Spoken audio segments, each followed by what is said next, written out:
అనంతపురం జిల్లా తాడిపత్రి మండలంలో ప్రసిద్ధ పుణ్యక్షేత్రంగా పిలువబడుతూ అనంతపురం జిల్లా తాడిపత్రి మండలంలోని ఆలూరు కొనలో వెలిసిన శ్రీ రంగనాథ స్వామి వారికి శనివారం సందర్భంగా విశేష పూజా కార్యక్రమాలు నిర్వహించారు.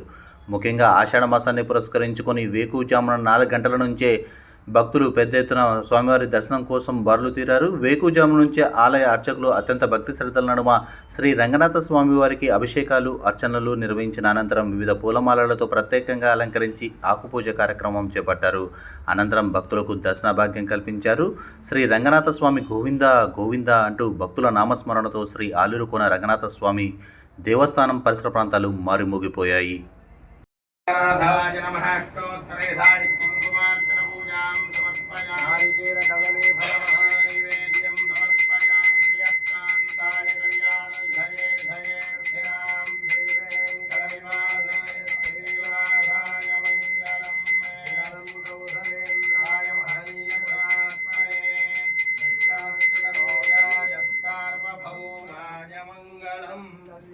లక్ష్మీరమణ గోవింద గోవింద ఆలూరు కోన శ్రీ రంగనాయకుల స్వామి గోవింద గోవింద అడుగడుగు దండాలవాడ గోవింద